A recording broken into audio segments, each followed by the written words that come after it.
So finding the best gaming graphics card for the money is hard enough. But what if you want to stream or do video editing? Does that change what you need? Absolutely. In this episode, we're going to review the best graphics cards for streaming and video editing at the budget, mid-range, and high-end workloads. Coming right up.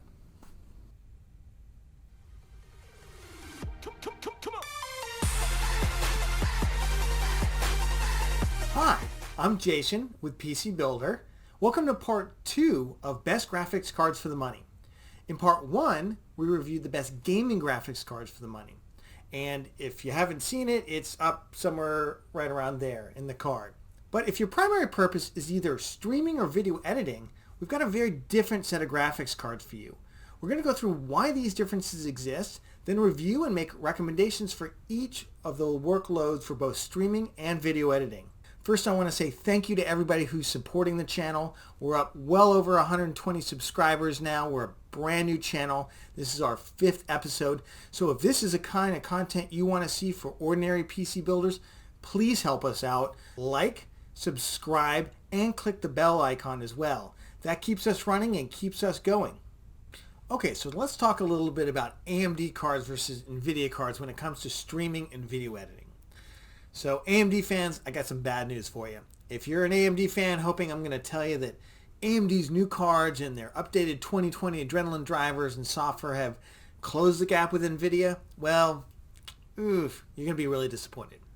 The fact is that Nvidia cards, they're just simply better for both video editing and streaming due to their superior features, their better drivers, better software, and the one thing that's going to take quite a while to change, which is third-party software optimization. So let's go over some of those differences. Number one, Nvidia has a much better encoder. It's called NVENC. What's the encoder? It's a little processor, I say a little, it's a processor on the card itself that helps the GPU take a load off of your CPU. So instead of the CPU trying to encode the video itself, it does it on a piece of hardware on the graphics card. Just happens Nvidia's encoder is like 3 times better, maybe even more than than AMD's. So that's one of the major differences. That goes for both video editing as well as streaming, but really hits hard with the streaming. The second thing is Nvidia's hardware drivers, they're just way better in comparison to AMD's. AMD's had terrible drivers in the past. Now look, both card companies have had driver problems, of course. But AMD's having some real struggles. And while they're closing the gap and they're cleaning things up, they're just not there at the same level. And frankly, even if they did clean all that up, there's still the fact that most mainstream third-party software packages like Adobe Premiere and DaVinci Resolve for video editing and Open Broadcaster software, OBS, for streaming, they're just way better optimized for the Nvidia cards. Now, does this mean you can't use these programs? You can't use an AMD card for streaming or video editing if you're also a gamer? No, of course you can.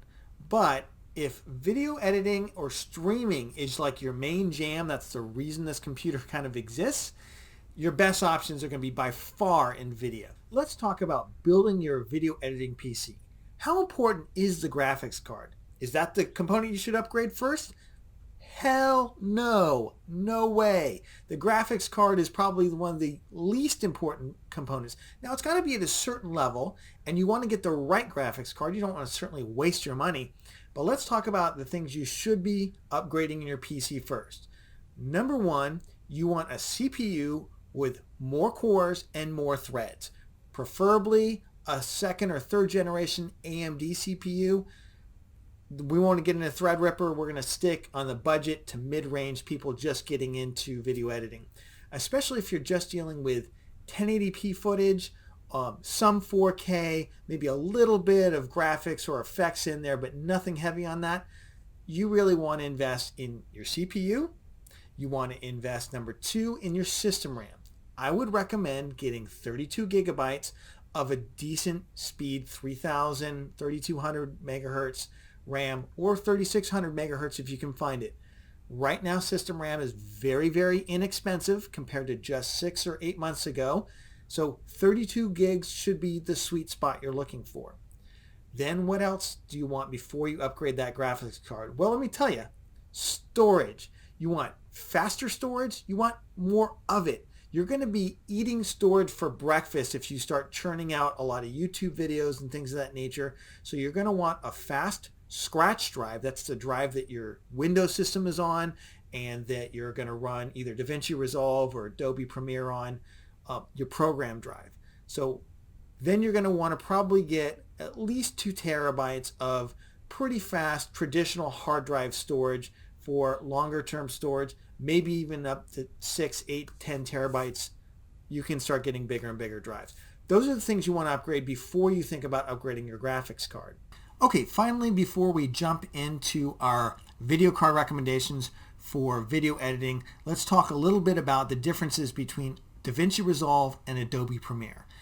It used to be DaVinci Resolve was the real graphics heavy of the two programs, and that you needed a much heavier hitting graphics card for Resolve and some of the editing you did there than you did for Adobe Premiere. That's really not the case any longer. It's just not. So Premiere also now uses a lot more graphics card optimization. On top of that, the graphics cards that we're buying now are much, much faster than they were just a couple years ago. And the way that the programs use them is much, much better. So I would say whether you're using Resolve or Premiere, these graphics card recommendations are going to hold for either one.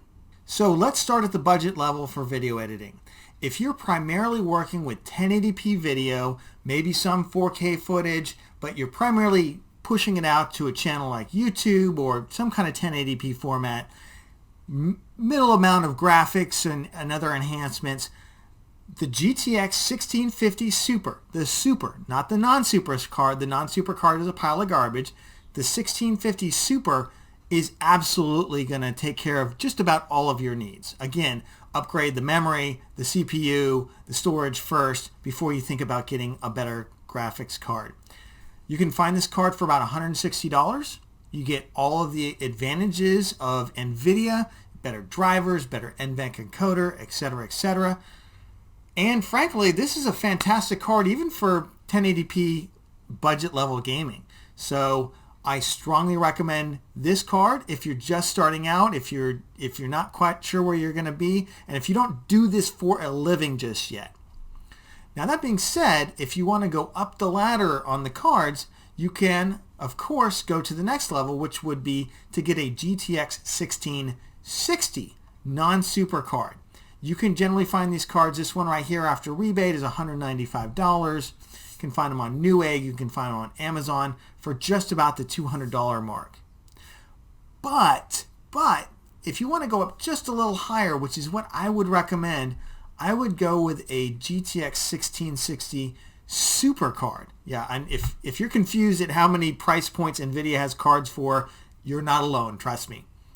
So for about $230, you're going to get a graphics card that can handle just about anything that's thrown at it, period, in terms of graphics effects or things of that nature. Again, if you don't do this for a living, if your time is money, then I would recommend looking at the next card up in the stack, RTX 2060 KO. Now, this is a card recently released by EVGA.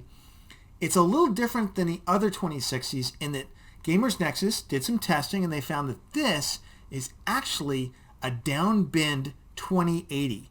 2080 is a much higher end 2080 is a much higher end graphics card. But sometimes when they make those chips, they don't quite pass all the tests to be able to certify it as a 2080. So rather than take that part and throw it in the trash, they do something called binning. So they disable parts of the card that aren't functioning as well, and then they'll downbin it to either a 2070, or in this case, they'll downbin it to a 2060. What Gamers Nexus found is that these cards, the KO cards in particular, have all the gaming additional graphics turned off, so you only get the 2060 levels in terms of gaming.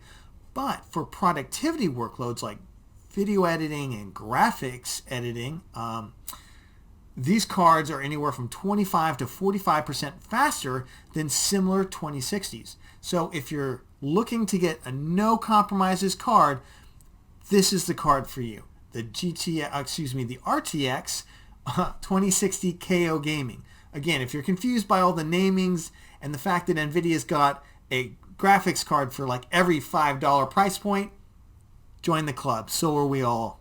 Now, if you're streaming, there's pretty much no alternative to Nvidia cards at this point. Could you use an AMD card? Sure. You're going to find the performance is way far down, especially price to performance when it comes to AMD versus Nvidia.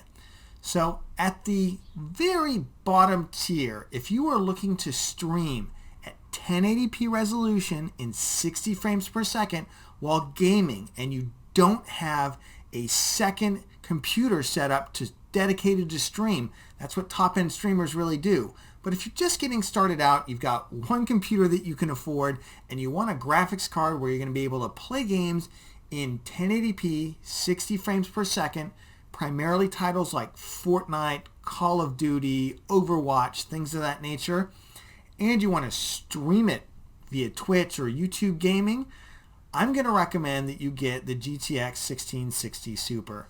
Now you can either get the 1660 Super or you can get the 1660 Ti. They are, for all intents and purposes, the exact same performance level. You can usually find the 1660 Super cheaper at the $230 level. However, if you find a 1660 Ti on sale, buy that. They're an interchangeable card. You're going to get all the performance bonuses of Nvidia with the NVENC encoder, etc., etc. And these cards, they're pretty dang good, especially when it comes to those lower demand titles like Fortnite, Overwatch, Call of Duty, where you're going to get a relatively high frame rate. Now, coming up at the next tier, right? The next tier performance, or if you're looking to stream games at 1080p, maybe 144 hertz a second, then I would strongly consider getting a 2060 as a minimum entry. And in particular, again, I'm going to direct you to the EVGA GeForce RTX 2060 KO gaming card. This card's got great performance. Again, it's either a downbin 2070 or a downbin 2080, where you're getting some of the productivity features. I don't know how much that impacts streaming. No one's really tested that. But if you're going to get a 2060 anyway, this is the 2060 to get. If you want to stream at 1440p, I would recommend the 2060 as the absolute entry level. But I would really start considering a 2060 Super. Now we're up into the $400 range of cards. 2060 Super, there is no Super KO line like there were for the other ones. I would just go ahead and get, the cheapest 2060 Super card you can find. Gigabyte makes a great card. Pretty much none of these cards run hot enough, unlike the AMD series 5700 XT, where you really have to start thinking about, I don't want that Asus 3 fan card because that's a pile of garbage. Most of these cards on the Nvidia 2060 Super side, most of them are good cards. Look to spend about $400. The graphics bump you're going to see is pretty substantial, and it's just going to help you make sure you don't lose any frames. It's going to make sure that you get really the best quality you can. Now from there, could you go up? Of course you can go up. And you can go up to a 2070 Super, but now we're starting to get into the territory where you have to think, is it better for me to go up a graphics card tier from a 2060 Super to maybe even a 2080 or a 2080 Ti, or do I just put together another computer dedicated to streaming out on Twitch or YouTube gaming? That's going to take all the load off my existing CPU, off my existing GPU, and it's going to transfer it on the second computer that can just focus on that. Again, that's what high-end streamers tend to do. They have two PCs, one PC they're gaming on, and the other PC is taking the video feed from that first PC, and its only job in life is to stream it out to the web and have OBS set up and some of those other things. But if you're still looking to have a one computer setup, yes, look at getting a 2070. Is there a particular 2070 Super that I would recommend? I'm sorry, 2070 Super. These are $500 plus graphics cards. There's some great ones by MSI. I don't really think you can get a bad one. Again, these cards don't tend to run anywhere near as hot as the AMD cards, so you don't really have to worry about the cooler design. I haven't really heard of any duds in the 2070 Super, so look to buy about the cheapest one you can with a decent cooling solution. Okay, that's going to wrap us up for best gaming and streaming and video editing cards. This is the part 2 of it. I hope you enjoyed the content. If you did, please, again, we are a brand new channel. Help us out. Like the video, subscribe, and click the bell button. If you could take 10 seconds to do all 3, it would really mean the world to the channel. We're growing rapidly. We could use your help. And if this is the kind of content you want, we're going to continue to produce it in the future. So thank you very much for everything, and we'll catch you on the next one.